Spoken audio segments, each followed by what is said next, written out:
name is Maurice Washington. I want to welcome everybody to another episode of Executive Talk. Those who are watching live or those that are listening later on our podcast, thank you so much for joining us. In today's show, it's a continuation from what is a 1031 exchange. Last month, we got an opportunity to hear from Trent Hendry on a 1031 and what exactly is it? How are you able to function? So if you want to go ahead and look at some more of those shows, go ahead and download the app and you'll be able to look at that. But today we're going to talk about how can a 1031 exchange benefit your client. If you're going to go ahead and refer your clients to actually make a 1031 exchange, you want to make sure that you understand the benefits of them, so that way you can clearly, introduce people to Trent and to help them out and to also help your client out. So without further ado, let me go ahead and bring Trent Hendry to the stage. How you doing, Trent? I'm doing great. How are you? Doing well. It's nice to see you. How's your summer been so far? Oh, it's been good. It's starting to get hot, so it's turning into summer. Everybody's feeling that burn, that's for sure. How has the 1031 marketplace been so far? Have you seen any nuances, any changes thus far throughout the year? No, for me, it's been pretty steady throughout the year. Not much has changed in that landscape. It comes and goes, but it's been pretty kind of steady ride this year. Okay. All right.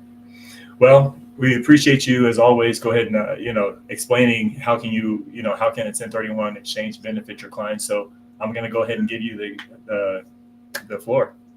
Okay, great. All right. So with 1031 exchanges, there's some pros and cons.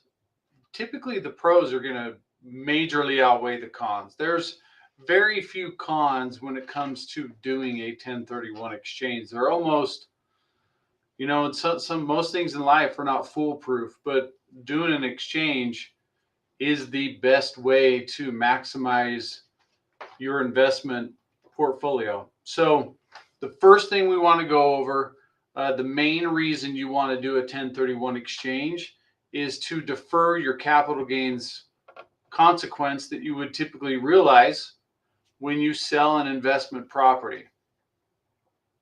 So this is the big one, right? When someone is selling a property that they've been either renting out or holding for investment, maybe it's been their business property, they're selling that, and you're going to end up paying, whatever the capital gains rate is.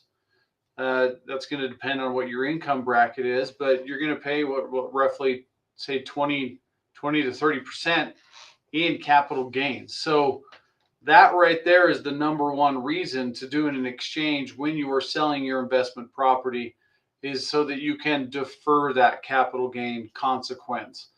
Now, it doesn't eliminate the capital gain tax, because you're just deferring it to a later point. So when you've sold that property, then instead of paying those capital gains, then you're going to defer it to when you sell the property that you are going to purchase within this exchange.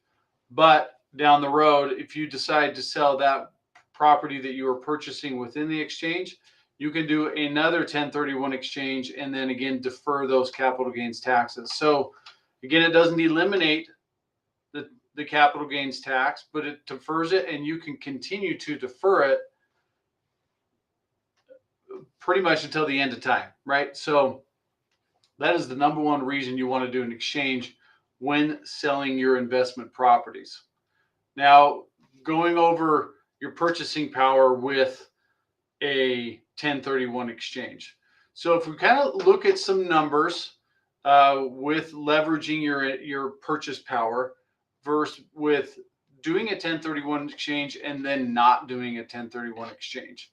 So we've got just some pretty simple numbers here on the screen going over the property. These are pretty random numbers, so bear with me, but this is just going things like your original cost to acquire the property, some improvements you've done to the property, less depreciation that you've been claiming when you file your taxes, giving you an adjusted basis on the property.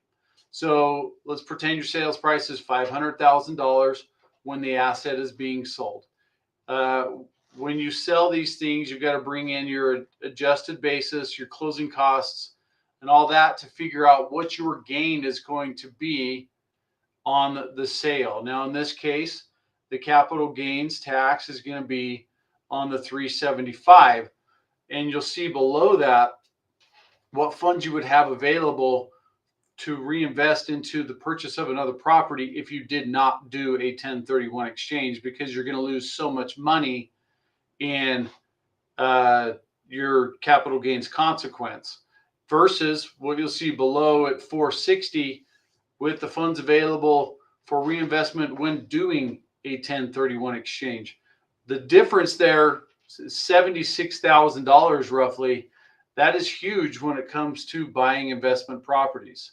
Now, one thing that's even better is if you take out a loan when you're purchasing your new properties or property, you can even maximize your purchasing power even more instead of paying cash. So leveraging money that you can borrow to acquire additional assets, to acquire properties that are going to generate additional monthly income with cash flow is an amazing way to grow your real estate portfolio and make use of a 1031 exchange.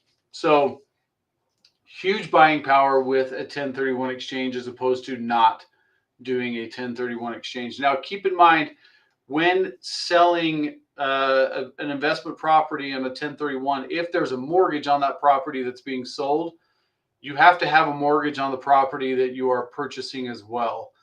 That is because the IRS sees that as debt forgiveness if you don't do it, or there has to be an infusion of cash with the purchase on that replacement property. Those are kind of things that I can answer on a one-to-one basis, but just something to keep in mind there. The other reason for doing a 1031 exchange is diversification. So sometimes you're perfectly happy with what your investment properties are, but maybe it's just not working out as the investment that you wanted it to be. So maybe you have a single family residence that you've been renting out and those tenants haven't been great, and you're just thinking, I've got to have more of my portfolio to bring in cash flow because this one single property just isn't working out. So you can sell that asset and purchase either commercial, or you could purchase both residential and commercial to try and diversify your portfolio. We all know that real estate markets are cyclical and things go up and down, and having different properties in different income streams is going to help stabilize the income that you're generating from your real estate. So diversifying your portfolio is huge. It's no different than the stock market. You don't want to put all your eggs in one basket, because when that one basket drops and goes kaput, then it's not going to be a great market, right? But if you diversify what you've got your stuff in, then chances are you're going to have a more steady income stream with your real estate portfolio. For the other reason to do it, another benefit of doing a 1031 exchange is, maybe the property that you've had and you've been using for your income stream just isn't working out anymore. We've got on here an example for apartments. A lot of maintenance goes in with apartment complexes, right? There's a lot of tenants. It is stressful, especially if you're trying to do it on your own. If you have a property management company, that's a totally different story. But maybe the management of this real estate investment has just become too stressful. You're ready to move on to something that's a little bit less stressful, but also less time consuming, right? There's always that risk versus reward when we're getting into these kind of things. An apartment complex may bring in more money, but it's going to require more work. So maybe you're looking for a little bit of management relief on that investment property and thinking, I want something that's not going to require so much of my time. So selling that property that is management heavy and replacing it with a property that is not so management heavy, that's a lot easier and less time consuming, is a major reason to do a 1031 exchange.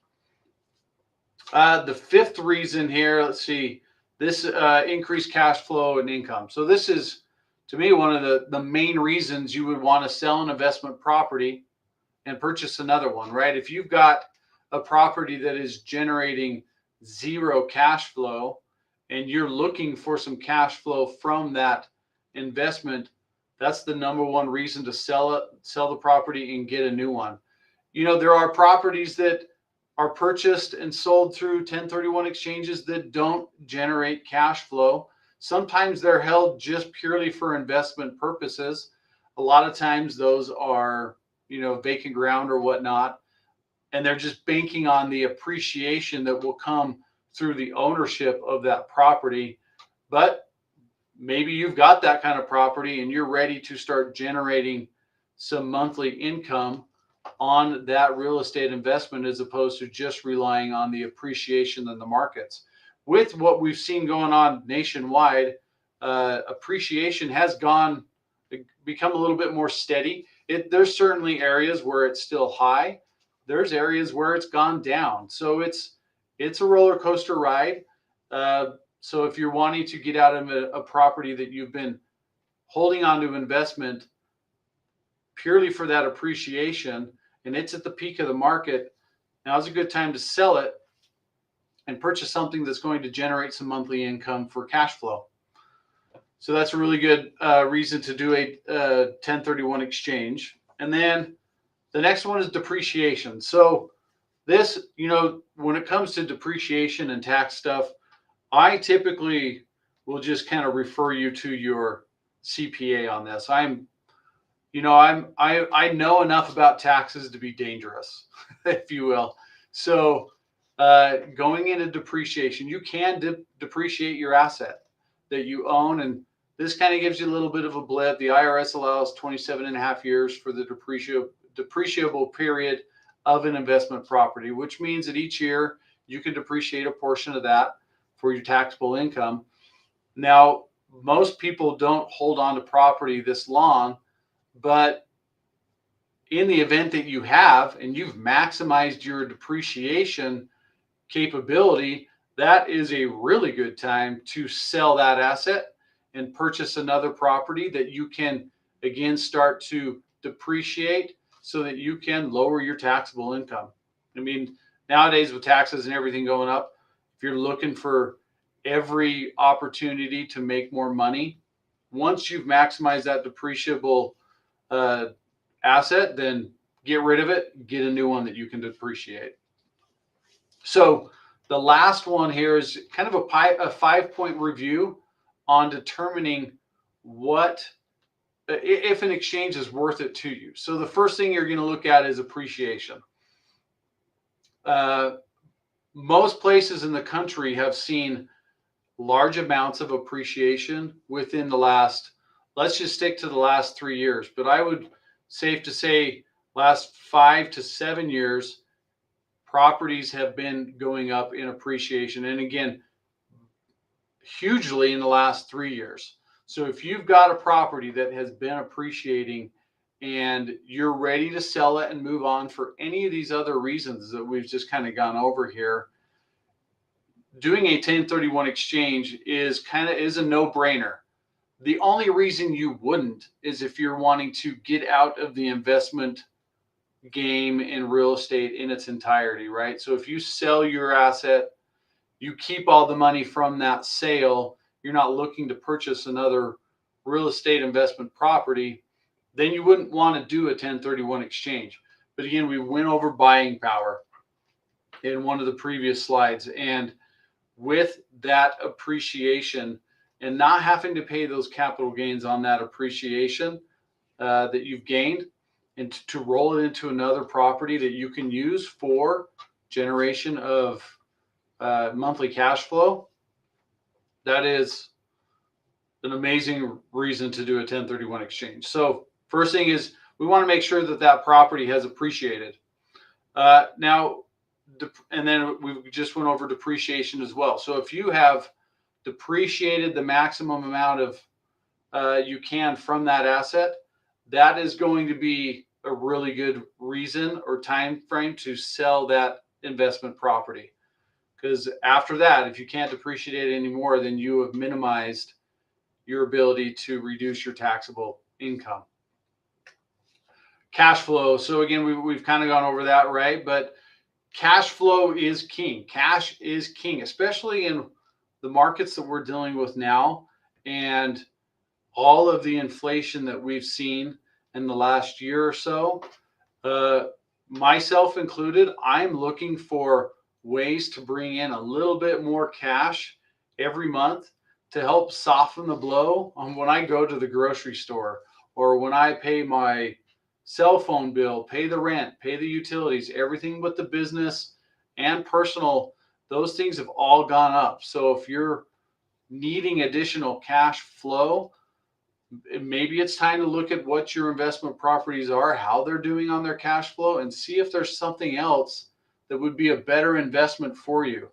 The cool thing about America is we've got major diversification across the 50 states for the real estate investment portfolios, right?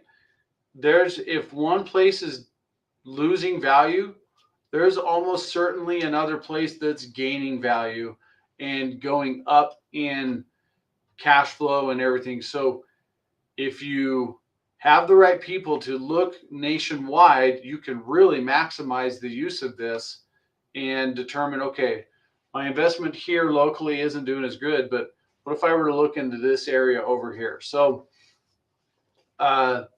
what's your cash flow? If it's super low, that's probably a good time to get rid of that asset, unless you are purposely holding it for investment purposes, the long-term appreciation growth in a market that is going up. But right now, we're not seeing a huge amount of that. Diversification. So again, I have some real estate investments. Some of them bring me monthly income, some of them do not. So I would love it if all of them brought me monthly income, because that helps me with my living expenses and whatnot. So I want to make sure that the properties that I have are different. Some are single family residence, some are commercial, some are land only, but mixing that up so that you have more of a steady income is great real estate planning. So if you don't have diversification, that may determine that it's a good time for you to sell what you have so that you can diversify your real estate portfolio. And then again, back around to tax deferral. So if you're going to pay a large, any of these aside, you're just like, I just want to sell that property. I'm done with it. I want to get something else. We don't even want to go through the other thing, all the steps of going through that. The big thing with the 1031 exchange is your deferral of capital gains consequences. So that is the major reason that anyone does a 1031 exchange. And so that's kind of in a gist, all of the pros and the cons that come into doing a 1031 exchange. They are certainly more complicated than, well, they're not as complicated, as one would think they are. They're fairly simple. It's just working with the right people that understand the IRS code to complete a 1031 exchange, and working with local professionals. I get on the phone and I talk to people all the time, asking me questions about, hey, can I do this? Hey, can I do that? That's what 1031 professionals are there for, is to ask those questions and get your answers. So if you don't have the answers, you don't know about 1031 exchanges, get on the phone with someone like me. There's, I talk to people nationwide. There are people that just work in your local markets. They can help you determine these kind of steps, going through these, and answer the questions if doing a 1031 exchange is to your benefit. Fantastic information there, Trent. I have a quick question, because I feel like that is the major concern right now, is inflation. Yeah, And I feel like it's actually changing and maneuvering the marketplace in a way that people weren't expecting. And so for trying to make a sure. distinction such as 1031 exchanges, are you seeing more people panic right now? Are you starting to see more people in the state of just standing still and trying to watch where the interest rates and inflation is going? Or is this just That's much a more that's a time to really be good aggressive? question. I don't know if panic's the word I would use. Uh, People are just getting really uneasy with how inflation isn't really coming down. If you look in the media, they're going to tell you, one media channel is going to tell you it's still up, one's going to tell you it's coming down. But I don't listen to them. I look at what I'm paying when I go to the grocery store, right? That's So right. That's right. I know if what I'm paying for is to put food on the table, to keep a roof over my head, to clothe my children, those kind of things, if those things are still up, they're not going down. To me, inflation is still up. That's right. I'm a rule by logic kind of guy. It's not hard to know if my expenses are going up or going down. So most people that I know that agree with me that, man, things are just so crazy expensive. Uh, I wouldn't say it's necessarily panic, but they're starting to go very weary of the fact that things aren't coming down. So they're looking for other avenues to Right. generate monthly income. I see. And so, in looking at this as an investment opportunity and deferring, it feels like this is like a next, if you're going to move within the real estate marketplace from this perspective, this is the easy way to maneuver. And it's almost like an investment of, it's kind of a safety move, if you will.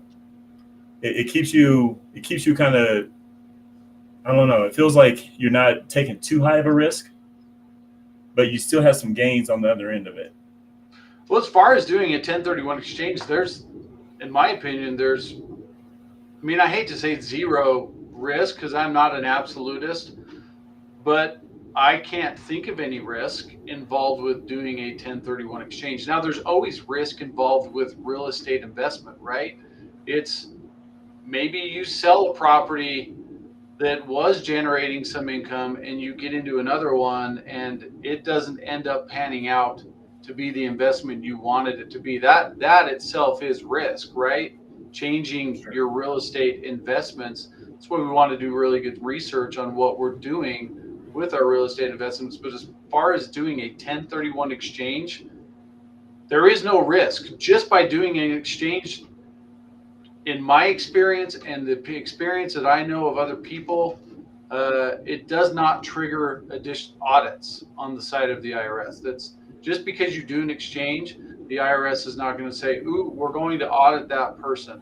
There are thousands and thousands of exchanges going on across the nation all the time. So Yeah. uh, the IRS would be inundated and be focusing all their time on people that did just 1031 exchanges if that was a trigger. So, again, in my experience and the people that I know, that does not trigger an audit. But we structure 1031 exchanges so that if you do get audited, the exchange will hold up in that audit, right? So Makes sense. they're pretty black and white. We stay pretty conservative on what we're doing with 1031 exchanges. I get a lot of questions. Hey, can I do this? Can I do that? And usually it's, yeah, you can do that. That's a gray area. I don't know that I would go there. Consult with your CPA, consult with your tax attorney. They may advise you that it's okay. And if they advise you that doing that is okay, then we will support it and we will help facilitate an exchange for you going off of the recommendation of your CPA and your tax attorney. Got They are huge in this process. Yes. You always want to bring them in consulting. Is doing a 1031 exchange right for me? Usually that conversation is fairly simple, right? They're like, yeah, absolutely, it is. You don't want to pay those capital gains taxes. It's when you get into the nitty gritties is, can I do this? Can I do that? Um, those are we want to have an open discussion with them, because if you do get audited and they have to defend the tax filing, right, that you want your CPA to be able to know that they can defend that. So That's right. Trent, I have a question here in regards to commercial real estate. I did a show last month and we were talking about commercial real estate being that is an asset class. And that asset class since COVID, and I know nobody likes to hear it, but again, this is a reference point to where we are today. People have changed their comfort zone within that asset class as far as commercial real estate is concerned, meaning it's being reimagined at this stage. And so Okay. are you seeing a lot of people move from commercial real estate at this stage as far as and moving their 1031 to more residential? What do you feel like is the move right there for So commercial? I would say no as a blanket statement, but what I'm thinking is, if I were to dissect that question a little bit, maybe they're talking the commercial space that's more office space, right? Sure. Because that is something that large employers are dealing with, where they've got remote employees, so they don't have people coming into the office. They don't need that office space that they used to in the past, so they're Exactly. getting out of it. And these investors that own that real estate are losing tenants, right? But there are plenty of other real estate investments in the commercial realm that I get all the time, and it actually reminded me. I did kind of want to touch on this. I mean, I get emails from friends that I work with all the time for investment availabilities in restaurants, and they're just scrolling at some of the lists: medical properties, retail properties, education properties. These are all commercial investments, Right. and they're all very different, right? So you can invest in not just the real estate alone, but the business. So, like, this one's a burger facility, right? You can 1031 into this burger Oh, company, basically. That investment, uh, because it's deeded real estate, they can that's right. invest into that. There's we're not gonna have the time to go over it, so I'll just briefly touch on it. But there's opportunity zones that give you additional benefits for real estate development. The, the most surprising opportunity zone is the Strip in Vegas. It is an opportunity zone. You Oh get my God. additional benefits in real estate investing in those areas. Usually Right. they're for areas that they're trying to promote growth. So no one would ever think that Las Vegas, Nevada would have that. Right. But there Right. are those opportunities there. You just have to know people that know these properties, right? And that can kind of sometimes be the struggle. But um, I do work with some people that are familiar with those real estate investments. Those are all commercial, and Okay. those are all, in their opinion, I would say, safer than residential real estate investment, because they generate more monthly income. They're Gotcha. just different. All right. Yeah. Every single time we talk, Trent, you always surprise me. And there it is. I did not expect to hear that. What final thoughts would you give the studio audience today? Oh, I think I've given you all the thoughts that I've got today, but really the big thing is talk to somebody. Don't try and just make a decision on yourself. Reach out to a professional that can help you answer some questions on whether or not you think, number one, selling your investment property is a good idea and what you can get into. That's the first step. And then it's talk about to your CPA to see if, when you sell that, doing a 1031 exchange is beneficial to you. If it is, give me a call. I'm happy to help with you. I can help anyone with an exchange in any of the 50 states. So we can work nationwide. And in the event it's not something I can help, I actually work with other 1031 exchange companies, and we work together. We're competitors, but we're also working together. So if there's something I can't do for someone, I can pass them on to someone else that can.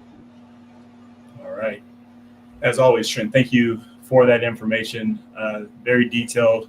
Um, Next month, we're going to bring you back. We're going to bring that CPA on and we're going to have this Yeah. conversation because I know people are actually very concerned with the tax implications regarding that. So let's go ahead and keep this conversation magnified and do that for the audience. Yep, Uh, that'll be a good one. Perfect. So again, thank you so much for your service and everything that you do out there in the marketplace. And we'll see you here next month. Awesome. Thank you, sir. All right. Thank you. All right. For everybody watching, thank you so much for joining us here on Executive Talk. As you can tell, the information that we're going to bring to you is to help you move from point A to point B. Working with people like Trent, that's his job and that's what he does, and he does it extremely well. With his history and time being in the industry, those are the people that you want to stay connected with in order to make sure that your real estate transactions are going smoothly and, most importantly, are done correctly. Because you don't want to get in a bind towards the end of the year or at any point. You just want to make sure that your transaction is smooth, make sure you can move forward, and make sure you can get the gains that you're looking for. So again, thank you for tuning in. But Trent and I, we actually have to get back to work. So we'll see you next time.